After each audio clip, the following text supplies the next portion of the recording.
கர்த்தராகிய இயேசு கிறிஸ்துவின் நாமத்தினாலே அன்பின் வாழ்த்துக்கள். ராகாபின் விசுவாசம். கர்த்தர் உங்களுக்கு தேசத்தை ஒப்புக் கொடுத்தார் என்றும், உங்களை பற்றி எங்களுக்கு திகில் பிடித்திருக்கிறதென்றும், உங்களை குறித்து தேசத்து குடிகள் எல்லோரும் சோர்ந்து போனார்கள் என்றும் அறிவேன். எரிகோ மிகவும் பெரிய நகரம், அங்கு ஆயிரக்கணக்கான மக்கள் வாழ்ந்தார்கள். ஆயினும் ராகாப் என்னும் பெண்ணின் பெயர் மட்டும் இங்கு சொல்லப்பட்டுள்ளது. அது அழிக்கப்பட்டது எனினும், ஒரே ஒரு பெண்ணின் விசுவாசத்தால் அவளும் அவளின் குடும்பத்தாரும் அழிவிலின்று காப்பாற்றப்பட்டார்கள். அவள் பெயர் ராகாப். அவள் வேசி என்று சொல்லப்பட்டவள், ஆயினும் தேவ கிருபையால் மன்னிப்பை பெற்றவள், விசுவாசத்தால் விடுதலை பெற்றவள். புதிய ஏற்பாட்டிலும் இவள் பெயர் பதிவு செய்யப்பட்டு விசுவாசத்துக்காக பாராட்ட பெற்றவள். அவள் வரலாற்றில் இடம்பெற்றாள். கிறிஸ்துவுக்குள்ளாக நாம் பெற்றிருக்கிற ஆவிக்குரிய வரலாறுக்கு அவள் நமக்கு ஒரு சித்திரமாயிருக்கிறாள். அவள் ஒரு பாவி. நாம் எல்லோரும் பாவம் செய்து தேவ மகிமையை இழந்தவர்களாகவே இருக்கிறோம் என்று ரோமர் 3:23 கூறுகிறது. அவள் அழிவுக்கு நேராக இருந்தது போல நாமும் தேவ கோப ஆக்கினையின் அழிவுக்கு ஆட்பட்டிருக்கிறோம். அவள் தேவனுடைய வார்த்தையை விசுவாசித்தால், விசுவாசம்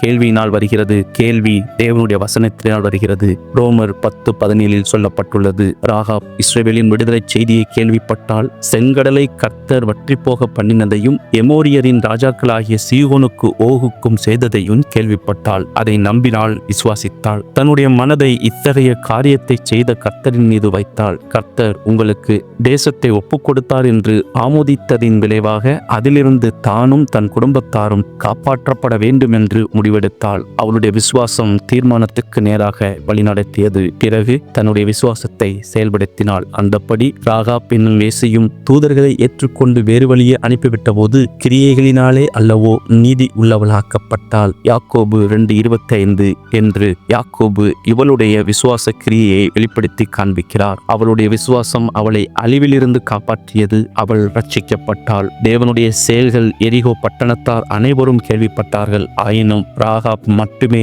அதை விசுவாசத்துடன் கேட்டு கீழ்ப்படிந்தாள். விசுவாசியாத மற்றவர்கள் அழிந்து போன போது தானும் தன் குடும்பத்தாரும் அழிவிலிருந்து காப்பாற்றப்பட்டார்கள். எபிரேயர் 11:31. இன்றைக்கு நாம் கேள்விப்படுகிற, வாசிக்கிற கர்த்தருடைய வார்த்தையை எவ்விதமாக எடுத்துக்கொள்ள வேண்டும் என்பதற்கு அவள் முன்மாதிரியாக விளங்குகிறாள். வேதத்தின் ஆசிரியரான பரிசுத்த ஆவியானவர் அவளுடைய வாழ்க்கை முறையையோ அவளுடைய பொய்களையோ பாராட்டவில்லை. அவள் தவறானவள் தான் என்று சொல்லுகிறார். ஆயினும் அவளிடத்தில் இருந்த நம்பிக்கையின் தீப்பொறி, அன்பு, விசுவாசம் ஆகியவை குப்பை கூலங்களான அவளுடைய தீய செயல்களை தீக்கிரையாக்கிவிட்டன. அவளுடைய விசுவாசம் செயலிலும் மற்றவர்களை காப்பாற்றும் முயற்சியிலும் இறங்கியது. தன் சொந்த ஊர் மக்களால் விசாரிக்கப்பட்டால், கடுமையாக நடத்தப்பட்டால், ஆயினும் அவள் விடாப்பிடியாக தேவனுடைய மக்களுக்கு ஆதரவாக நடந்து கொண்டாள். இவளுடைய விசுவாசம் இவளை இயேசுவின் வம்ச வழிப்பட்டியலில் இடம் பிடிக்கச் செய்தது.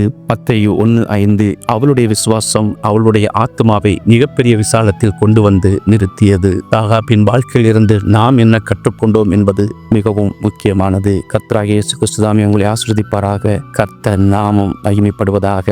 ஆமீன்.